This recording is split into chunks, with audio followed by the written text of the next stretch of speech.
আজ আপনাদের একটি প্রেমের গল্প শোনাবো। মেঘনার ওপারের ছেলে কিশোর জীবিকার তাগিদে মেঘনা নদী পাড়ি দিয়ে এপারে চলে আসলেন।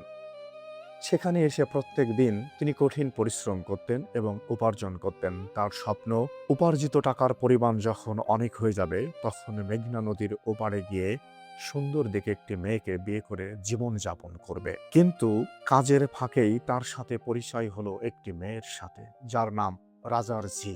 এই মেয়েটির সাথে গড়ে উঠল প্রেমের সম্পর্ক। দীর্ঘদিন প্রেম করার পর কিশোর সিদ্ধান্ত নিল রাজার ঝি মেয়েটিকে সে বিয়ে করবে। একদিন বিয়ের পিঁড়িতে বসলো এবং যথারীতি বিয়ে করলো। মেয়ের বাড়িতে একটি রাত থেকেই সকালবেলা উঠে চলে যাবে কিশোর তার গ্রামে তার নববধূকে নিয়ে। এই ছিল তার স্বপ্ন।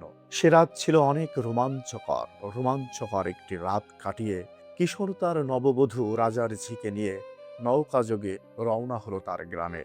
কিন্তু পথে মধ্যে ডাকাতের আক্রমণ। কিশোরের বউ রাজার ঝি একজন আত্মসম্মানী মানুষ ছিলেন।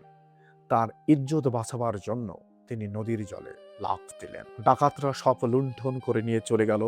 পরবর্তীতে রাজার ঝি ভেসে ভেসে কোনো একটি কিনারে যেয়ে পড়েছিল। সেই গ্রামের মানুষ রাজার ঝিকে উদ্ধার করলেন। এই শোকে কিশোর একেবারেই পাগল হয়ে গেল। পাগল হয়েই শুধু ক্ষান্ত হয়নি কিশোর, বনে জঙ্গলে নদীর ধারে এখানে ওখানে সেখানে রাত দিন ঘুরে বেড়াতো, একেবারে পাগল প্রায়। এরপর মাঝে কেটে গেল 10 বছর। ততদিনে রাজার ঝিয়ের গর্ভে জন্ম নিল একটি সন্তান, যার নাম অনন্ত। এই সন্তানটি কিশোরেরই সন্তান, যে এক রাত দুজনে একসাথে ছিল। সেই একসাথে থাকার ফলই হচ্ছে অনন্ত। 10 বছর পরে যখন কিশোরের সাথে রাজার ঝিয়ের দেখা হয়, কিশোর তখন প্রায় পাগল, একটি বারের জন্য চিনতে পারেন। রাজার ঝি কিন্তু তাকে চিনে ফেলেছিল। কিন্তু ততদিনে পাগল কিশোরকে নিজের স্বামী পরিচয় করিয়ে দেওয়ার মতো পরিস্থিতি ছিল না রাজার ঝিয়ের কাছে। তৎকালীন রক্ষণশীল সমাজ ততদিনে 10 বছর পিষে চ্যাপ্টা করে ফেলেছে রাজার ঝিকে। নানা অপবাদ অবিচারের মাধ্যমে দিনের পর দিন রাজার ঝিয়ের জীবন বিষিয়ে দিয়েছে সেই সমাজ। 10 বছর পরে সেই সমাজের কাছে যদি রাজার ঝিকে বলতে হয় এই কিশোরী আমার স্বামী, জাতপাত সব চলে যাওয়ার সম্ভাবনা রয়েছে। নিজের ছেলে অনন্তর কথা ভেবে কিশোর সম্পর্কে আর কিছুই বললেন না রাজার ঝি। তবে একই গ্রামে পাশাপাশি তারা বাস করত। রাজার ঝি জানত কিশোর আমার স্বামী, কিন্তু পাগল কিশোর বুঝতে পারেনি এটি তার সেই 10 বছর আগে বিয়ে করা রাজার ঝি। এভাবেই চলছিল তাদের দিনকাল।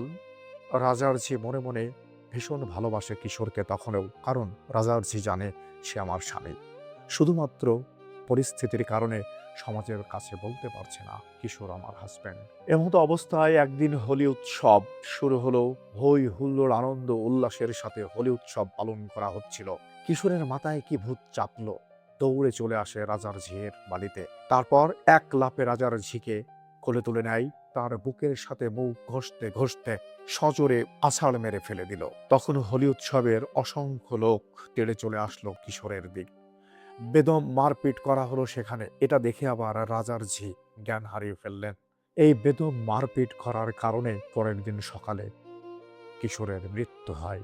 ঠিক তখন রাজার ঝি তার স্বামীকে হারানোর কারণে একরকম পাগল প্রায় হয়ে গেলেন। পরবর্তীতে 4 দিন পরে রাজার ঝিও মারাত্মক কষ্ট বুকে নিয়ে, স্বামী হারানোর বেদনা বুকে নিয়ে এই পৃথিবীর মায়া ত্যাগ করেন। এখন আমার প্রশ্ন হলো, আপনারা কি বলতে পারবেন এই গল্পটি কোন উপন্যাসের অংশ?